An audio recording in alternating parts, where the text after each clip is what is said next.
Bonjour Christian. J'aurais juste aimé savoir déjà quel est votre métier.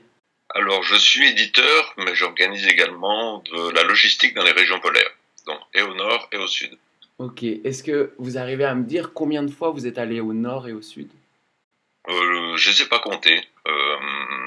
Au nord, très très très très souvent, et je dirais au pôle sud une dizaine de fois. D'accord, donc ça fait longtemps que vous voyagez dans ces régions-là. Oui, ça fait 50 ans effectivement que je parcours ces régions. Oui.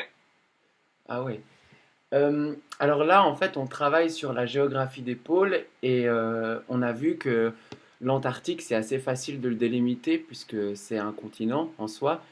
Et donc par rapport à l'Arctique, est-ce qu'il y a plusieurs manières de délimiter l'Arctique? Alors oui, il y a plusieurs manières de délimiter l'Arctique. Les géographes définissent l'Arctique en disant que c'est tout ce qui est à l'intérieur d'un cercle. La Terre, elle est pas verticale par rapport à l'axe du Soleil. Elle est inclinée. Sinon, il n'y aurait pas de saison. Il n'y aurait pas d'été, il n'y aurait pas d'hiver. On tournerait toujours avec le Soleil qui tape au même endroit. Et cet axe, il change légèrement au cours des ans, mais en ce moment, il est d'à peu près 23 degrés et demi. Ce qui fait que il y a des endroits sur Terre où l'été, dans l'Arctique, le Soleil ne se couche jamais. Le jour de l'été, le 21 juin, le soleil ne se couche pas sur un cercle qui... Et c'est comme ça qu'on définit l'article. C'est... Bon, l'hiver, le soleil ne se lève pas sur ces régions. Et tout ce qui est à l'intérieur de l'Arctique, eh ben, ils vont avoir des jours sans soleil.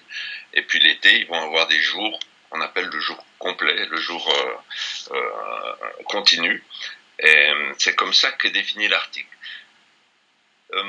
Ce cercle, si vous regardez une map monde, vous voyez qu'il coupe le Groenland. Donc c'est pas très satisfaisant pour une partie des scientifiques parce que visiblement le Groenland il est très polaire, il est très arctique, même au sud de ce cercle, auquel cas il ferait pas partie de l'Arctique. Donc les biologistes ils ont défini, les glaciologues, une autre définition de l'Arctique. Il y en a qui disent que c'est tout ce qui est l'Arctique, c'est tout ce qui est au nord de la limite des arbres. Et effectivement, il n'y a pas d'arbres au sud du Groenland et il y a beaucoup d'arbres au nord de la Norvège, qui est à l'intérieur du cercle. C'est une assez bonne définition, ce qui fait que l'Arctique est en train de bouger un peu. Parce que les arbres, ils sont, avec le réchauffement climatique, eh ben, les arbres, ils sont en train de pousser un peu plus vers le nord. Donc l'Arctique est en train de diminuer. Et il y a une troisième définition, ça s'appelle techniquement la ligne de Köppen. C'est l'endroit sur la Terre où la moyenne des températures du mois de juillet est de 10 degrés. C'est un peu plus technique.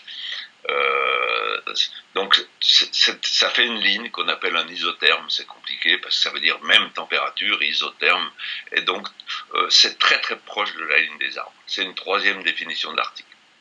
Génial. Merci beaucoup Christian. Voilà. Ça, Bon, ça va beaucoup aider. bonne journée. Au Bye revoir. bye.